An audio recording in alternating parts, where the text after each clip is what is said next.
अचानक इस बार में झाड़ू लगाने वाली दासी मुझे देख करके अपने मुंह को फेर ली, अपने मुंह पर घूंघट डाल ले। आखिर क्यों?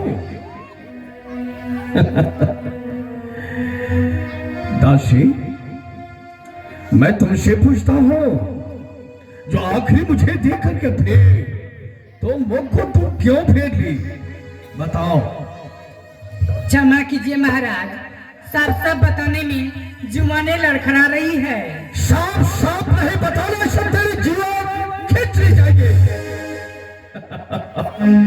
परंतु इस समय मेरे राज में, इस अयोध्या में, दशरथ के दरबार में ऐसा नहीं होता है। मेरे साथ न्याय होता है, मैं न्याय करूंगा। बताओ, इस समय बताओ। महाराज, हाँ दासी। यदि आप पूछना चाहते हैं तो मैं आपको बताती हूँ। यदि मुझसे कोई भूल हो जाए तो अपनी पुत्री समझकर मुझे क्षमा कर दीजिएगा। बिल्कुल, मैं अपना पुत्री समझ करके तुम्हें हम क्षमा करेंगे। तो सुनिए महाराज। महाराज, कल पंडित जी ने कथा कह रहे थे और कथा सुनने के लिए मैं भी गई थी। पंडित जी ने कथा में कह रहे थे कि सवेरे सवेरे निपुति का मुंह देखना अब शगुन माना जाता है। महाराज,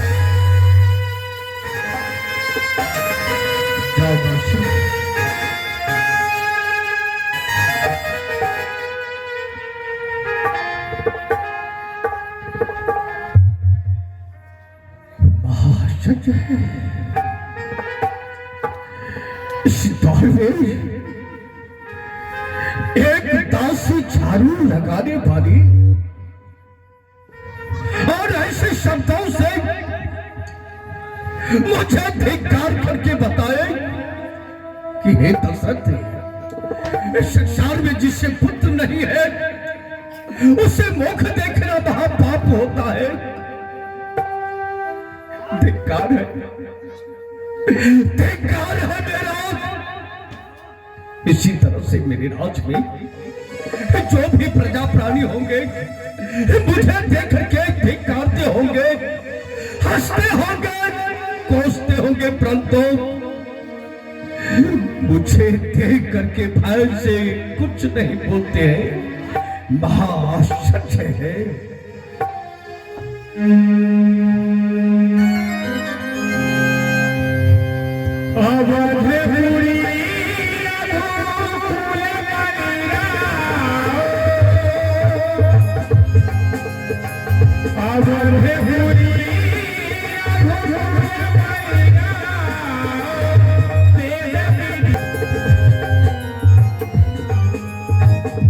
चक्रवर्ती महाराज सम्राट दशरथ की, सम्राट दशरथ की, सम्राट दशरथ की, सितारे हिंद का रुतबार हो सरकार की आला, हमेशा खुश नजर बख्शे मेहरबानी की हक ताला, हुजूर पे जहाँ पे हमेशा खौफ अंदर हो, फतह लक्ष्मी कब्जे के अंदर हो। काशी कश्मीर खुरासान गुजरात बंदी धरीपुर भोटिया देश तिलकाने का, German Japan France Asia Iran रूस से तो नरेश सब भूप पटियारे का, भरत रस देव सप्त दीप नौखंड में तपत है प्रताप श्री दशरथ महाराज मर्दाने का। जय हो, जय हो। इस समय यहां तक जो भी सलाहकार मेरे अष्टगण मंत्री हैं, आप सबों को वाणी से इस समय मुझे धन्य कर दे। मैं बहुत खुश हूं। सेवक कहा गया, बगैर ताली युगल घर से नियम यूं ही सदा से है। जब राजा प्रजा से है तो प्रजा भी राजा से है। जैसे कि एक हाथों से तालियां नहीं बज सकती है, उसी तरह से राजा का प्रेम अपने प्रजा के साथ कैसे होते हैं उसी तरह से जैसे एक हाथों से ताली नहीं बजती है, उसी भावना से राजा का एक प्यार प्रेम अपने प्रजा के साथ कैसे होते हैं, जैसे एक पिता और पुत्र का प्रेम होता है। उसी तरह से राज में राजा का प्रजा का साथ प्रेम भावना होना चाहिए।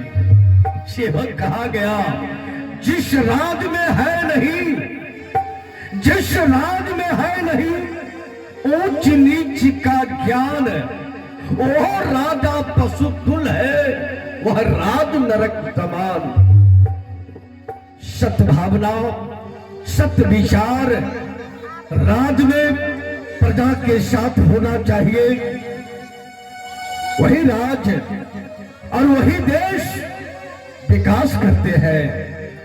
परंतु इस समय मैं आप सबों से पूछना चाहता हूं, बताओ, देवालय, विद्यालय, चिकित्सालय, पुस्तकालय सब राज में सुचारू रूप से चलते हैं या नहीं? और जो भी प्रजा प्राणी है अपने जीवन को शांति से बिताते हैं या नहीं? मैं आप सबों से पूछना चाहता हूं। हे महाराज, आप जैसे राज राजेंद्र के कृपा से ये शत्रु सर को झुकाते हैं, जस और न्याय के डंके बजाते हैं, गौशाले, पाठशाले, चिकित्सालय, इन सबों का प्रबंध उचित ढंगों से किया जा रहा है। धन धाम दूध पूछ से घर घर है आबादानी, सिंह और बकरे सरजू तक पीते घाट पानी। ये अमरपुरी के बस्ते नहीं, अवधपुरी की बस्ती है। पवन चलती अमन से, वर्षा खुशी की बरसती है। निडर व्यापार करते हैं, प्रजा गणों में खुशहाली है। न्याय का पहरा रहता है और अभय की गोद वाली है। बहुत आनंद। इस समय मैं आपका ईश्वर वाणी सुनकर धन्य हो गया। इसी तरह से रहना चाहिए। राज में सुख और शांति, शांति तो है, लेकिन इस समय मेरे साथ नहीं। एक बार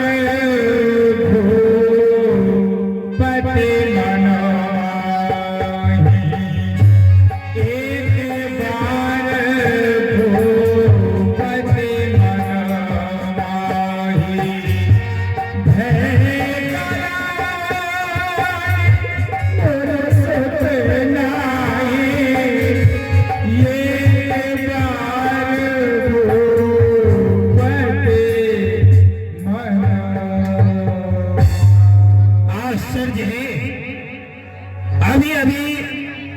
महाराज हम अष्टगण को, मंत्रीगण को नीति की बात बता रहे थे, उपदेश दे रहे थे, धर्म की बात कर रहे थे, लेकिन एकाएक महाराज के चेहरे पर उदासी छा गई। एकाएक महाराज मौन हो गए।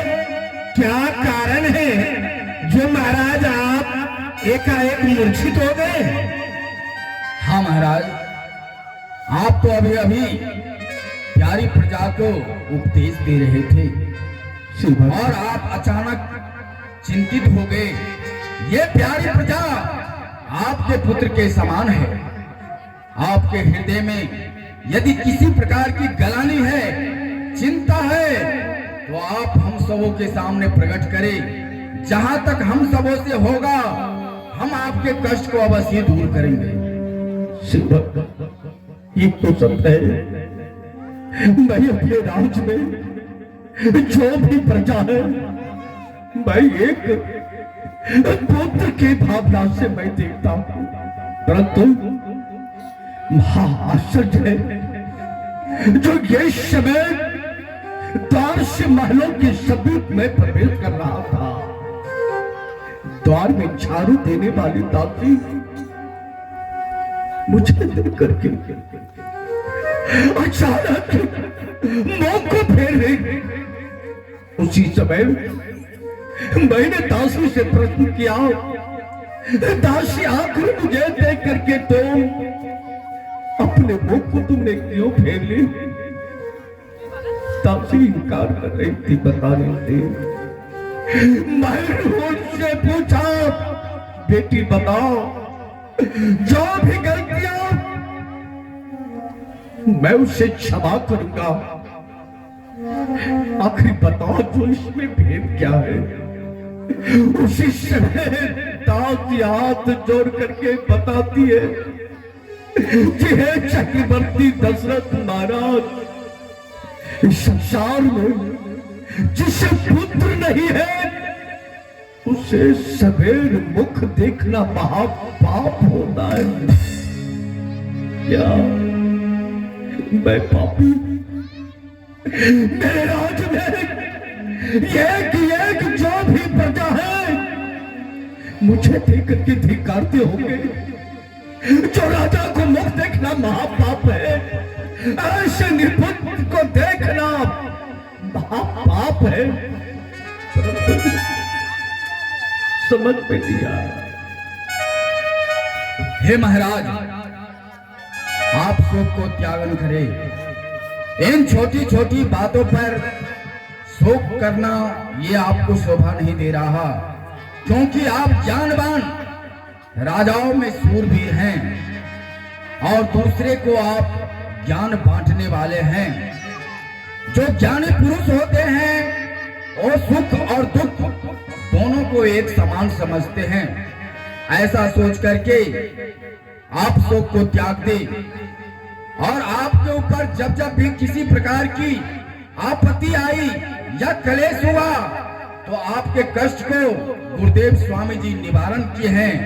इसलिए आप हमारे कहने से आप अपना दुखड़ा कलेश गुरुदेव स्वामी जी को सुनावे, आपके कष्ट को अवश्य दूर करेंगे। जी महाराज। इस समय आपने मेरे हृदय को बातों को, सारी बातों को आपने छीन लिए। आप सबों का कहना बिल्कुल सत्य हुआ। जो भी संसार में जो भी मानव अगर दुख हो या कोई कष्ट हो उसे निवारण करने के लिए गुरुदेव होते हैं। अवश्य मैं अपने मन की व्यथा आज तक मैं गुरुदेव से मैं नहीं सुनाया था, मैं सुनाऊंगा। आप लोग से निवेदन है कि यहाँ पे कारोबार देखें, मैं गुरुदेव के पास चलता हूँ। जय राजा।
गुरुर्विष्णु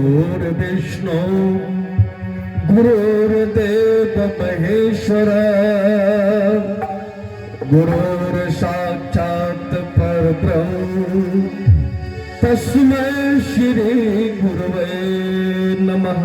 करता हूँ प्रणाम गुरुदेव भाई आपको।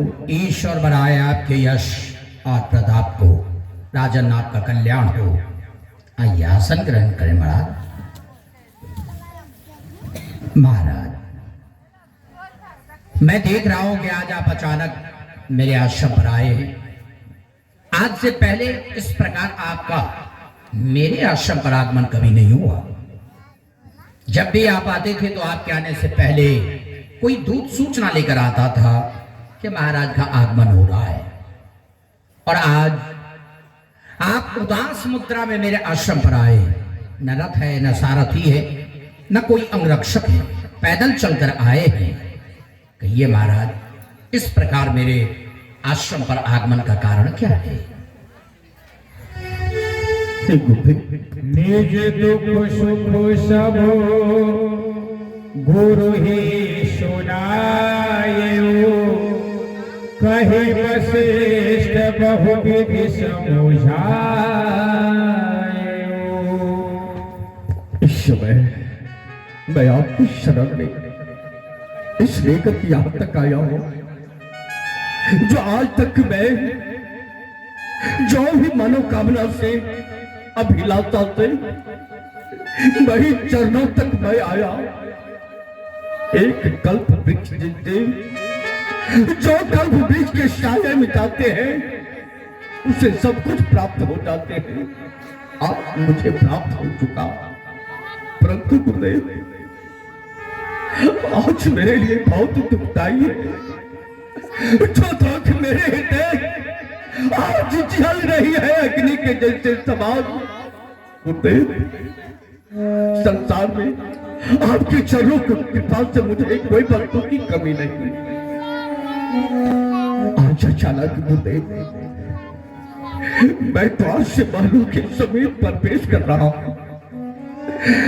द्वार में झाड़ू लगाने वाली दासी मुझे देख करके अपने मुंह को फेर ले।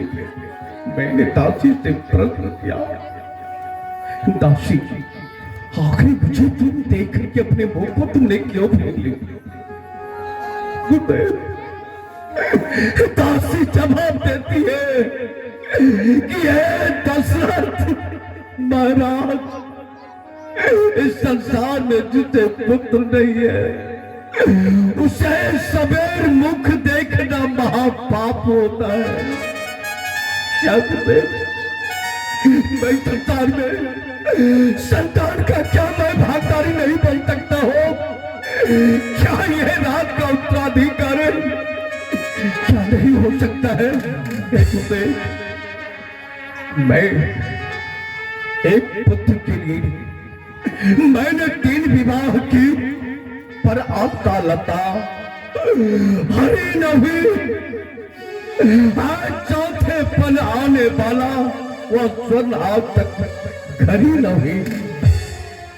गुरुदेव, अंधकार भविष्य का है। जो मैं अभी तक निर्बल होते जाता हूं वह निर्बल होते यहाँ क्या मेरे हृदय में प्रबल दुख ने घेरा है। वृक्ष है संसार में निरंतर जिसमें न कोई एक फल होवे। ये मेघ कहाँ शोभा पाता जिसमें न एक बूंद जल हो। ज्यादा नहीं, एक ही हो, नाम चलाने वाला हो, है राज ताज का उत्तराधिकारी, वंश बढ़ाने वाला हो। क्या तेरे वंश में मैं फिर तो कहा मुझे कोई जल देने वाला नहीं होगा? ये राज सिंहासन को चलाने वाला क्या कोई नहीं होगा? मैं शांत महाराज, शांत। सबसे पहले आप शांत चित्त हो जाए और मैं जो कहता हूं उसे ध्यान से सुनिए। आप अत्यंत दुखी हैं और दुख की घड़ी में मनुष्य अपना विवेक खो बैठते, धैर्य और साहस खो बैठते, और जो कोई संकट की घड़ी में अपना साहस खो दे, धैर्य खो दे, वो उसके लिए अच्छा नहीं होता। आप दुखी हैं, अपना दुख मेरे पास व्यक्त करने आए हैं, तो मैं आपके दुख का निवारण, आपके दुख का समाधान अवश्य निकालूंगा। परंतु राजा, आप राजा हैं, सबसे पहले विचार करें कि आप जो चिंतित हैं उस चिंता का परिणाम क्या होगा। राजा का कोई भी कार्य व्यक्तिगत नहीं होता, राजा का जीवन ही सार्वजनिक जीवन होता है। राजा जो करते हैं उसका प्रभाव, उसका फल प्रजा को भुगतना पड़ता है। और आप यदि चिंता कर रहे हैं तो सोचिए प्रजा की क्या दुर्दशा होगी। याद रहे, चिंता करना सर्वथा अनुचित है। इसलिए चतुर मनुष्य ने कहा है कि चिंता करना है नहीं चतुरों का कर्तव्य, आप प्रकट हो जाएगा जो होगा होतव्य। जो होनी है उसे कोई टाल नहीं सकता, इसलिए चिंता करना व्यर्थ है। चिंता से कुछ प्राप्त नहीं होता, क्योंकि चिंता केवल हानि देती है, चिंता से कुछ लाभ नहीं होता। राजन, चिंता करने वाला मनुष्य पतन की ओर चला जाता है। मनुष्य के पतन का मूल कारण ये चिंता है, क्योंकि चिंता से ग्रस्त रहने वाला व्यक्ति कोई भी अहम निर्णय नहीं ले सकता, उनका कोई भी कार्य सही समय से पूरा नहीं होगा। इसलिए संसार में विकास वही नर करता है, विकास वही घर करता है, विकास वही नगर करता है जहां चिंता नहीं है, जहां के लोग चिंता से मुक्त हैं। वही संसार में एक नया कीर्तिमान स्थापित करते हैं और विकास के पथ पर अग्रसर होते हैं। इसलिए मनुष्य का सबसे बड़ा दुश्मन ये चिंता है। इस चिंता से मुक्त रहें, अपने हृदय में चिंता को स्थान न दें। एक साधारण व्यक्ति के लिए भी चिंता करना वर्जित है, क्योंकि एक साधारण व्यक्ति यदि चिंता करता है तो वो एक परिवार को चिंतित करता है, परंतु राजा यदि चिंता का प्रदर्शन करने लगे तो पूरे साम्राज्य को चिंता के सागर में डुबो देता है। इसलिए राजा का पहला और आखिरी धर्म होता है कि जब कोई साधारण मनुष्य जनप्रतिनिधि बन जाए, जनता का सेवक बन जाए, राज्य सिंहासन पर बैठ जाए और राज्य की बागडोर अपने हाथ में संभाल ले, तो उसे चिंता करने का भी अधिकार नहीं होता, उसे रोने का अधिकार नहीं होता, क्योंकि उनके रोने से आंसुओं का सैलाब आ जाता है। राजा प्रजा के लिए पिता के समान होते हैं, और पिता यदि रो रहा हो तो क्या पुत्र नहीं रोएगा? पुत्र के आंखों में अकस्मात ही आंसू आ जाएगा। स्वाभाविक है कि यदि बाप रो रहा हो तो बेटा रोएगा। और आप राजा हैं तो प्रजा भी आपकी चिंता देखकर चिंतित हो, आपका रोना देखकर प्रजा रोएगी। तो कहिए आप साम्राज्य के लिए अच्छा कर रहे हैं। राजन, चिंता से मुक्त रहें। और मैं देख रहा हूं कि आपकी चिंता का आधार क्या है। निराधार चिंता है। आप जिस कारण चिंतित हैं ये विषय चिंता करने का नहीं है, चिंतन करने का है। आप कहते कि मेरा पुत्र नहीं है तो नाम कौन चलाएगा? तो महाराज, नाम पुत्र चलाता है। किसने कह दिया आपको कि पुत्र नाम चलाता है? और यदि आपके मन में यह धारणा बैठ गई कि पुत्र से ही नाम चलता है, तो एक भी महापुरुष का नाम बताइए जिनके नाम को उसके पुत्र ने चलाया हो। यदि पुत्र नाम चलाता और पुत्र के भरोसे लोग रह जाते कि पुत्र है मेरा नाम चलेगा, तो संसार से कर्म का विधान ही मिट जाता। कोई अच्छा कर्म नहीं करते, कहते मेरा बेटा तो है मेरा नाम चलाएगा। अच्छा कर्म करने की क्या जरूरत है? पुत्र से नाम नहीं चलता महाराज। सभी अपने किए हुए कर्मों के अनुकूल संसार में पूजे जाते हैं। अपना नाम, अपना यश लोग स्वयं कमाते हैं। पुत्र किसी का नाम न चलाया है और न चलाएगा। याद रहे, यदि आप भी मन में संतोष नहीं ला सकते तो सुनिए, संसार में इतने महापुरुष हुए, एक का भी नाम आप बता दो जिनके नाम को उसके पुत्र ने चलाया हो। ध्रुव और प्रहलाद जैसे महान पुरुष इस संसार में हुए हैं, क्या उनके नाम को उसके पुत्र ने चलाया है? आपके वंश में महाराजा शिवी हुए, जिन्होंने एक कबूतर को बचाने के लिए अपने शरीर का अंग अंग काट कर तराजू के दूसरे पल्ले पर रख दिया था। क्या उस महाराजा शिवी के नाम को उसके पुत्र ने चलाया है? आपके वंशज महाराजा हरिश्चंद्र हुए, जिनकी सत्यवादिता का चराग आज भी मरघट में जगमगा रहा है, क्या उनके नाम को उनके पुत्रों ने चलाया है? किसी के नाम को किसी के पुत्र ने चलाया, आज तक न चलाया है और न चलाएगा। हाँ, यदि पुत्र सुपुत्र है, धर्म का अवलंबी है, धर्म का कार्य करने वाला है, समाज की सेवा करने वाला है, दुखी लोगों की पीड़ा हरने वाला है, भूखों को भोजन देने वाला है, मृदभाषी है, समाज को एक सूत्र में और प्रेम में बांध कर रखने वाला है, प्रेम का प्रसार करने वाला धर्मात्मा पुत्र है, तो ऐसे पुत्र से कुल को यश मिलता है। लेकिन वही पुत्र यदि कुपुत्र हो जाए, समाज का दुश्मन हो जाए, समाज में झगड़ा लगाने वाला, समाज की शांति भंग करने वाला हो जाए, लोगों का धन छीनने वाला हो जाए, हत्यारा हो जाए, अपने आचरण से गिरकर व्यभिचारी हो जाए, तो ऐसे पुत्र से कुल को यश नहीं मिलता, बल्कि पूरे कुल को कलंक लग जाता है। ऐसे पुत्र की चाह में व्यथित रहना उचित नहीं कि पुत्र कैसा होगा, धर्मात्मा या दुरात्मा। राजन, अरे हो जाए पुत्र को पुत्र तो मूंग है छाती पर दलता।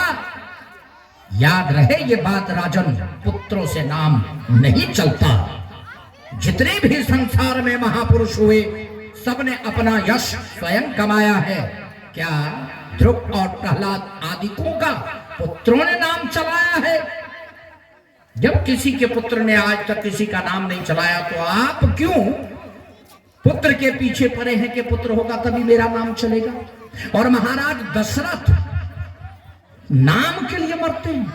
अरे आपका नाम तो स्वर्ग तक जगमगा रहा है, लोग स्वर्ग जाने के लिए तरसते हैं और स्वर्ग जाने के लिए अनेकों प्रकार का कर्म करते हैं, पूजा पाठ दान धर्म यज्ञ आदि आदि कर्म करते हैं, फिर भी पता नहीं उन्हें स्वर्ग प्राप्त होता है या नहीं। लेकिन आपको स्वर्ग से निमंत्रण आता है और स्वर्ग के राजा इंद्र के निमंत्रण पर आप स्वर्ग जाते हैं और देवराज इंद्र आपको अपना आधा सिंहासन बैठने के लिए देते हैं। तो जिस राजा को स्वर्ग से निमंत्रण आता हो और स्वर्ग का आधा आसन बैठने को मिलता हो, वो राजा नाम के लिए चिंतित हो रहे हैं कि पुत्र नहीं है तो मेरा नाम नहीं चलेगा। महाराज, चिंता का परित्याग कर दे, क्योंकि चिंता से कुछ प्राप्त नहीं होता। चिंता केवल हानि देती है। चिंता और चिता दोनों ही एक समान है, जो मनुष्य को जीवन भर जलाती है। चिता मनुष्य को मरने के बाद जलाती है, पर चिंता जीते जी उम्र भर जलाती है चिता चिंता समान दोनों, जो नर को निर्जीव बनाती है चिता तो मुर्दे को, पर चिंता जीते जी जलाती है। इसलिए आप चिंता से मुक्त रहें, चिंता ना करें और सदा प्रसन्न रहें। अपने कर्म पर विश्वास रखें, कर्म करते रहें और फल की इच्छा उस पर छोड़ दें, क्योंकि कर्म अच्छा होगा तो फल भी अच्छा मिलेगा, इसमें कोई संदेह नहीं है। राजन इसी पर संतोष करें और शांत हो जाए। आपकी निश्चय गुरुदेव, प्रभु गुरुदेव, वंश बढ़ाने के लिए तो एक पुत्र का अभिलाषा तो होता है गुरुदेव। हाँ, ये बात आपकी ठीक है कि वंश बढ़ाने के लिए पुत्र की आवश्यकता होती है, संपत्ति का मालिक बनने के लिए पुत्र की आवश्यकता होती है, सिंहासन का उत्तराधिकारी बनने के लिए पुत्र की आवश्यकता होती है। तो मैं देख रहा हूं कि अब तक वो समय नहीं आया था जब आप पिता कहलाते। राजन, समय से पहले और भाग्य से ज्यादा किसी को कुछ नहीं मिलता। समय आने पर ही पेड़ फल देते हैं। समय से पहले कितना भी पेड़ को सींच लो, उसमें कितनी ही उर्वरक शक्तियां डाल दो, लेकिन समय से पहले वो फल नहीं देगा। वैसे ही मानव का जीवन है, कर्म करते रहें, समय आएगा तो फल भी मिलेगा। और मैं देख रहा हूं कि आप अत्यंत उत्सुक हो रहे हैं कि आपके भाग्य में पुत्र का योग है कि नहीं है। तो राजन, आप पुत्र के लिए लालायित हो रहे हैं? हाँ गुरुदेव। अरे आपके भाग्य में 4 पुत्रों का योग है, 4 पुत्रों का। गुरुदेव 4 पुत्रों का? हाँ राजन, परंतु होंगे तो कैसे होंगे गुरुदेव? उसके लिए भी आपको कर्म करना पड़ेगा, क्योंकि ये संसार कर्म